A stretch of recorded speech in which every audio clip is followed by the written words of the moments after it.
안녕하십니까. 오늘은 이제 우리 젊은 청년 정치인 문종형, 이분은 국민의힘의 상근 부대변인도 하고요. 실제 방송에서 많은 활약을 하고 있는 유망한 청년 정치인입니다.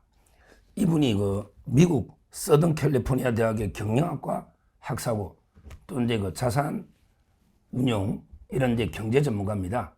그래서 이제 일부에서는 이재명의 경제정책과 관련해서 관세 협상, 그 다음에 주가, 부동산 이런 데 이슈를 한번 살펴보고, 또 두 번째 2부에서는 이제 국민의힘 내년에 지방선거 공천 기준이나 또는 이제 판세, 그리고 이제 여러 이제 한동훈의 당원 게시판이나 이런 국민의힘의 이슈에 대해서 한번 살펴보겠습니다. 제가 방송 같이 여러 번 했죠? 네, 선배님. 예. 자, 먼저 이제 일단 관세 협상부터 한번 총평으로, 이번에 자화자찬 엄청나게 성공한 것처럼 하는데, 네. 지금 아직 협정문 하나 못 넣었잖아요. 네. 총체적으로 어떻게 보십니까?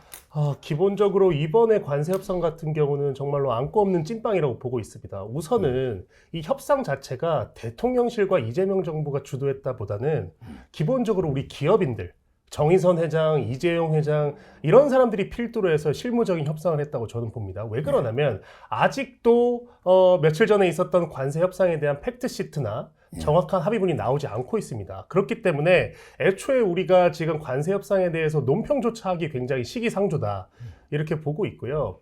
현대차를 비롯해서 지금 자동차, 부품 관련 업체들은 아직도 일본이나 유럽에 비해서 10% 이상 높은 관세를 물고 있습니다. 그래서 2025년 3분기 같은 경우도 현대차의 관세 손실액만 2조 7천억 가까이 나왔습니다. 이 말인즉슨 정의선 회장 같은 경우는 겉으로는 어쩔 수 없이 정부의 눈치를 보느라 웃으면서 협상이 잘했다 이렇게 비즈니스적인 얘기를 할 수 있지만 지금 그 마음속은 굉장히 답답할 겁니다. 그래서 정의선 회장 입장에서는 만약에 이번에 우리 한미 관세 협상에 대해서 잘 됐다, 뚝심애교다 이렇게 얘기하는 사람이 있다면 정말로 멱살을 잡고 싶은 심정일 겁니다. 그렇기 때문에 기업인들 입장에서 봤을 때 이번 관세 협상은 정말로 실패라고 부르기에도 부족한 그런 협상이었다 보고요. 실제로 이 관세 협상 관련해서 경제적인 조금 제가 논평을 하면은 최근에 이제 주가가 굉장히 많이 오르다, 오늘 같은 경우는 굉장히 급락하는 모습을 보이고 있는데,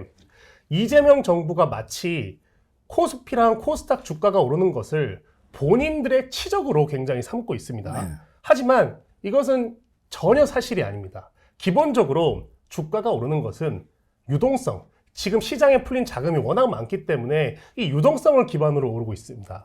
이유가 뭐냐면요, 현재 실물 경제, 지금 달걀값, 사과값, 우유값 다 오르고 있습니다. 그리고 이제 10월 15일 부동산 대책 이후에 월세까지 폭등하고 있고 주택 거래량은 급감하고 있습니다. 이렇게 실물 경제 자체가 흔들리고 있는 상황 속에서 주가가 오르는 것은 좋게만 볼 수 있는 현상은 아니거든요. 기본적으로 자본시장과 실물 경제에 어떻게 보면 왜곡 현상이 벌어지는 거기 때문에 이런 부분에 주목해야지, 마치 주가가 오른다고 이거를 우리들이 잘했다 이렇게 홍보하는 대통령실의 경제 인식 수준이 저는 굉장히 평균 이하다 이렇게 좀 보고 있습니다. 예. 어차피 주가 이야기가 나왔으니까 지금 오늘 사이드카가 발동될 정도로 지금 한때 거의 200포인트 이상 빠져가지고요. 3,900도 한때 무너지잖아요. 그렇죠. 저도 실물 우리 경제가 너무나 안 좋잖아요. 기업들 이익도 급감하고 이런 상태에서 이제 유동성하고 그다음에 이제 상법을 세 번째 개정해서 이제 기업의 목을 비트는 거죠. 이런 식으로 인위적으로 올리면 언젠가는 이게 붕괴될 수가 있잖아요. 그러면 이게 이재명 정권의 치명타가 되지 않을까요? 그렇죠. 지금 그 변호사님 말씀하신 그 내용 중에 저희가 주목해 봐야 될 것이 반도체 말씀하셨는데, 우리나라 주가의 시가총액 1위, 2위가 삼성전자 그리고 하이닉스입니다. 최근에 주가가 굉장히 많이 올라서 이 두 회사의 시가총액을 합치면 거의 700조, 800조에 육박을 합니다. 이 금액은 사실상 코스피 전체 시가총액의 20%에 가까이 육박하는 수치인데, 아직 이 반도체 회사들의 관세 협상조차 마무리되지 않았어요. 그렇죠. 이 말인즉슨 이 삼성전자, 하이닉스가 수십 조를 들어서 해외에 공장을 짓고 있는데 관세가 50% 또는 100% 부과되면 당장 이 회사들의 주가는 어떻게 될까요? 그러니까 이런 식으로 경제나 주가는 굉장히 그 많은 부분들이 연동되어서 굴러가는 것인데 이런 부분을 이재명 정부가 정말 눈 가리고 아웅하는 식으로 국민들한테 부동산 팔아서 주식해라 이렇게 무식한 얘기 어떻게 보면 자본시장, 부동산 시장, 주식시장에 대한 이해 없이 마치 투기를 조장하고 대한민국의 이 자본시장을 카지노판으로 만드는 이런 말을 하고 있기 때문에 현실을 보라는 것이죠. 삼성전자 오늘도 4% 이상 급락을 하고 있고 하이닉스도 주가가 5% 이상 빠지고 있습니다. 이 말인즉슨 기업의 펀더멘탈이 좋고 유동성 때문에 주가가 최근에 많이 오른 것은 사실이지만 언제든지 이런 주가는 쉽게 빠질 수도 있다는 점을 국민들과 투자자분들은 아셔야 합니다. 예. 그리고 근데 그 환율도 저는 심각하다 보는데요. 예. 지금 현재 그 우리가 미국에 2천억 불 뭐 10년 나누더라도 예. 또 근데 1,500불 뭐 보정, 3,500불 약속했고 트럼프는 이제 뭐 6천억 이야기 하거든요. 예. 우리 기업들이 지금 미국에 다 투자하다 보면 예. 지금 환율이 오늘 1,450까지 무너졌어요. 예. 이런 식으로 우리나라 통화 가치가 완전히 뭐 휴지 조각처럼 똥값이 되고 있는데 이것도 이게 그 물가라든지 심각한데 환율 어떻게 예측합니까? 환율은 앞으로도 굉장히 높은 선에서 횡보할 확률이 높다고 봅니다. 기본적으로 가장 그 경제의 한 축으로 불리는 관세 협상이 아직 마무리가 되지 않았고요. 또 이 관세 협상 중에 내용 중에 빠진 것이 뭐냐면 우리나라 주요 수출업체 중 가장 한 축인 철강업체에 대한 관세는 애초에 논의조차 되지 않았습니다. 그래서 이게 드러나지 않아서 그렇지 시간이 지날수록 우리나라 주요 철강업체들의 줄도산 위기도 저는 점쳐지고 있기 때문에 이런 부분들은 앞으로도 큰 리스크로 작용할 수 있을 것 같고요. 일단은 이번에 관세 협상을 주도했던 미국의 러트닉 상무장관 같은 경우에는 관세 협상 하루 다음 날에 우리나라 협상 결과와 전혀 다른 얘기를 자국민, 그렇죠. 미국인들을 대상으로 공식 브리핑을 한 바 있습니다. 한국에 부유한 기업들이 6천억 달러 이상의 투자를 대미, 미국에 할 수도 있다. 이런 식의 어떻게 보면은 그 앞으로도 큰 리스크들이 계속해서 이 관세 협상 관련해서 펼쳐질 것이기 때문에 이런 리스크가 상존하는 이상 환율은 1,400원, 1,500원, 1,600원 수준까지 육박할 수도 있다는 것이 JP모건이나 여러 유수의 증권사에서 나오는 그 분석에도 포함되어 있습니다. 그러니까요. 지금 앞으로 그 개방도 러트닉 장관이 뭐냐 100% 개방이라는 말을 썼거든요. 그런데 우리는 뭐 쌀하고 소고기를 잘 지킨 것처럼 하지만 실제 농작물에도 비관세 장벽이 있잖아요. 뭐 예를 들어 검역을 하는 기간을 뭐 단축한다거나 이런 식으로 하면 미국의 사과나 배, 과일도 많이 들어올 수 있고 이런 식으로 그 농민들도 지금 상당히 그 피해가 많다. 이렇게 보는데 개방 100% 미국 말하고요. 우리가 농산물을 지켜냈다. 이거는 어떻게 보십니까? 지금 그 미국에서는 이제 한미 관세 협상 이후에 쌀과 소고기 관련해서 100% 개방이 됐다. 그리고 대한민국의 외교부의 공식 브리핑은 우리가 쌀, 소고기에 대한 이런 농민들의 그 권리는 100% 지켰다. 전혀 반대되는 얘기를 하고 있습니다. 이 이유를 어떻게 보고 있냐면 이 지금 농민들이라고 불리는 이 주축 세력이 민노총과 굉장히 유사한 세력이 하나 있습니다. 그 이름이 뭐냐면 전농입니다. 트랙터시. 이 전농의 단체들이 어떤 식으로 그 좌파 세력과 연관이 돼 있냐면 조금이라도 자기의 이익을 건드리면 트랙터를 타고 국회의사당 앞을 점거하고 굉장히 폭력적인 시위를 일삼는 이런 단체인데 이번에 이재명 정부가 이 쌀 소고기에 대해서는 유난히 이렇게 감싸고 지키고 도는 이유가 저는 이 전농 세력, 민노총과 굉장히 가깝다고 알려진 이 전농 세력에 대한 어떤 반대되는 이런 그 세력들에 대한 어떻게 보면 이렇게 막아주기 위해서 저는 의도적으로 이 쌀 소고기에 대해서 굉장히 보수적으로 언급을 하고 있다 보고 있고요. 오히려 이렇게 전농 세력을 감싸다 보니까 결국 어떤 사람들의 그 멱살을 잡고 지금 지갑을 흔들고 있냐면 우리나라의 대기업들입니다. 이재용한테 수십억 달러 내놔라. 최태원한테 수십억 달러 내놔라. 이렇게 기업들의 국부를 유출하게 해놓고 오히려 이 전농들을 감싸고 있는 모습. 이거 자체가 저는 이재명 정부의 경제 외교의 실상이 아닌가 이런 생각을 좀 하고 있습니다. 그리고 이제 그 마지막 부동산으로요. 지금 현재 그 부동산 민심 때문에 서울에서 지지율이 역전되고 있지 않습니까? 지금 상당히 그 3번인가 아마 대책이 나왔는데 그때마다 민심이 떠나고 있고 특히 그 청년들 이분들이 상대적 박탈감이 상당할 것 같아요. 특히 정책을 펴는 이런 놈들은 전부 이게 자기들은 개 투자하고 예. 다 투기를 하면서 국민들한테는 딱 꽁꽁 묶어놨잖아요. 예. 일단 총체적으로 부동산 정책 어떻게 봅니까? 기본적으로 이번 10월 15일에 나온 부동산 대책 같은 경우는 서민들의 내 집 마련의 꿈을 앗아간 정책이라고 보고 있습니다. 자, 우리가 기본적으로 자본주의 사회, 서울 시민들의 꿈은 내 집 마련을 하고요. 또 집이란 게 어떻게 보면 교육 환경, 인프라에 따라서 일종의 계급화처럼 이렇게 집값들이 나눠 있습니다. 예를 들면 마곡에 살다가 목동으로 이사 가는 것이 꿈인 사람들도 많고요. 비강남 지역에 살지만 내가 자식이 생기면 내 자식한테 좋은 교육 인프라를 줘야지 하고 강남으로 이사하는 정말 그 우리나라 대한민국의 평균 어머니 아버지 이런 부모들이 많이 있습니다. 그러려면 기본적으로 내가 돈 많이 벌어서 좋은 집으로 이사 가고 또 가고 싶은 대로 이사 가는 이런 기본적인 자유가 있는데 이런 자유를 제한하는 것도 모자라서 저는 서민층, 실수요층의 이런 주택 거래까지 묶였다는 것이 이번 10월 15일 부동산 대책의 가장 큰 문제라고 보는 것이고요. 지금 바로 그 부작용들이 속출하고 있습니다. 가령 이번 주택 정책 보면은 서울 전역뿐만 아니라 경기도의 수원, 경기도 광명, 뭐 성남의 일부 이런 지역까지 다 토어제로 묶였기 때문에 여기 이 경기도에서 집을 사고 파는 사람들은 전형적인 실수요자들, 서민층들이 많이 있습니다.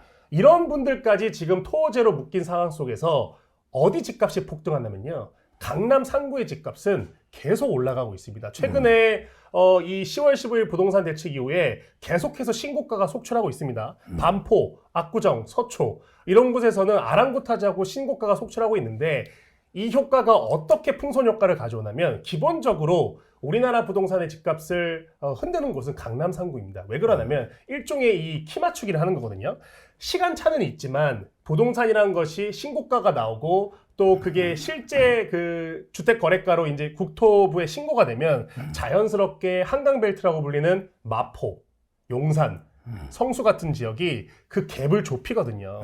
이때까지 그래 왔기 때문에 저는 그래서 마치 이재명 정부는 이번 부동산 정책이 투기하는 수요를 억제했다고 했지만 실제 피해는 서민층, 실수요층들한테 가고 있다. 이 부분을 꼭 지적하고 싶습니다. 그러니까요. 옛날에 문재인 때 부동산 대책이 뭐 20 몇 번 나왔잖아요. 그렇죠. 29번이나 난 사람도 있고 23번부터. 예. 하여튼 근데 다 실패를 했잖아요. 예. 그래서 결국에 정권이 윤석열 정권으로 5년 만에 교체가 돼 원래 10년 중인데 예. 아마 그 이재명 정권도 지금 벌써 3번이면 앞으로 20번 이상 노릴 수 있고 결국은 부동산이 이재명 정권의 지방선거나 예. 그다음에 총선 다음 대선까지 완전히 이재명 정권을 부동산이 때려잡지 않을까 이렇게 보는데 어떻게 보세요?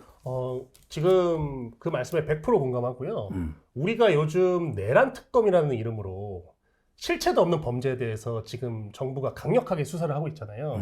이번에 10월 15일 부동산 대책은 부동산 내란입니다. 왜 그러냐면 가장 큰 부작용을 두 가지 낳고 있어요. 일단 첫 번째로는 세수의 감소입니다. 왜냐하면 거래량 자체가 급감했기 때문에 세금이 거치지 않고 있어요. 서울시나 경기도에서. 두 번째는 전세가 없어지고 월세가 이제 폭등하고 있다는 것인데 기본적으로 서울에서 월세살이를 하는 분들의 대부분이 사회 초년생, 청년들 또 타지에서 이주해 오신 분들인데 이분들 같은 경우는 기본적으로 뭐 가지고 있는 자산이 그렇게 많지는 않잖아요. 그렇기 때문에 이렇게 청년들의 꿈을 앗아간 정책이 이번 10월 15일 정책이다. 저는 기본적으로 지방선거에서 청년층, 이렇게 젊은 세대의 민심이 이반하게 되면 그 선거는 어렵다고 보는 것이거든요.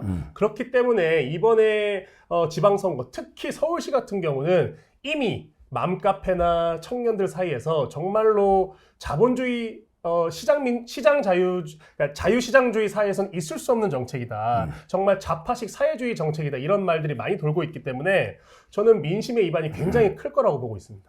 마지막으로 근데 그 보유세 문제 있잖아요. 예. 옛날에 이재명이는 뭐 보유세는 안 올리겠다 예. 이랬는데 요즘 이게 정책실장이나 예. 또 근데 그 김용민이나 예. 민주당에서도 계속 이 보유세도 인상할 수 있다. 근데 보유세라는 게 결국 집 하나밖에 안 가진 서민들 입장에서 보면 엄청난 부담이 되잖아요. 예. 이걸로 이게 더 저기 타격을 줄 것 같은데 보유세는 어떻게 보십니까? 예, 기본적으로 민주당의 일부 의원들과 구윤철 경제부총리가 최근에도 이 보유세에 대해서 언급한 적이 있습니다. 만약에 10월 15일 부동산 정책에도 집값이 잡히지 않는다면 세제까지 건드릴 수 있다. 근데 이 발언이 있고 나서 갑자기 민주당에서 너무 민심이 안 좋으니까 일시적으로 막아놨습니다. 그거는 조금 더 생각해 봐야 될 문제다. 하지만 지금 보면 계속해서 집값이 오르고 있거든요. 그리고 서울 시민들이 매일매일 이 부동산 내락 속에서 고통을 받고 있어요. 그렇기 때문에 이재명 정부는 조만간에 선택을 해야 됩니다. 이 불이 꺼지지 않는 집값을 계속해서 방치하느냐, 아니면 정말로 민주주의 사회에서는 있을 수 없는 이 세제까지 건드려서 집 한 채 있는 사람들한테도 연에 수천만 원씩 세금을 부과할 것이냐. 저는 아주 골칫덩어리를 지금 민주당이 안고 있다고 보고요. 아마도 지방선거가 4월이기 때문에 4월이 끝나면 이 세금 폭탄을 던지지 않을까 싶습니다. 4월이 끝나면? 예. 그래요. 그리고 이게 요즘 중국 문제인데 외국인들이 부동산을 막 쇼핑하고 예. 중국에서 이게 투기 들어 이런 게 적발되고 하잖아요. 예. 그다음에 환치기를 해가지고 예. 부동산을 막 투기하고요. 예. 그래서 이제 국민의힘에서는 뭐 중국 이유 없이 부동산 투기하는 걸 막아야 된다. 예. 뭐 이런 이야기를 있는데 특히 젊으시니까 젊은 분들은 반중 정서가 많더라고요. 이런 이제 외국인 특히 중국인의 부동산 투기 이건 어떻게 봐요? 요즘 이제 젊은 분들이 많이 이렇게 몰리는 이런 거리들을 제가 좀 나열해 보면 전통적으로 명동에 외국인들이 많고요. 또 요즘은 성수동 같은데 굉장히 20, 30대가 많이 오는 약간 그 트렌디한 거리가 있습니다. 거기에 보면은 중국인도 굉장히 많습니다. 근데 일부 카페들은 중국인들이 사실 뭐 정치나 이런 시사를 떠나서 말이 좀 시끄럽잖아요. 예. 그래서 모이다 보면은 굉장히 고성으로 중국말 자체가 이렇기 때문에 일부 카페들, 그리고 정말로 좀 조용한 분위기에서 나긋하게 커피 한잔 하고 싶은 그런 카페들은 정말로 중국인 손님들을 조금 제한하는 이런 움직임이 실제로 있습니다. 이게 최근에 이제 언론에도 한번 나왔지만 비단 그 카페뿐만 아니라 다른 손님한테 너무 지나치게 방해를 주기 때문에 어떻게 보면 일종의 그런 그 협조를 요청하는 이렇게 그 중국 분들께서는 조금 소리를 낮춰주세요. 이렇게 그 메모를 부착하는 카페들이 있는데 저는 이런 카페들에 대해서 이 카페들이 무슨 대기업, 대규모 카페가 아니고 정말 개인 카페들이 많거든요.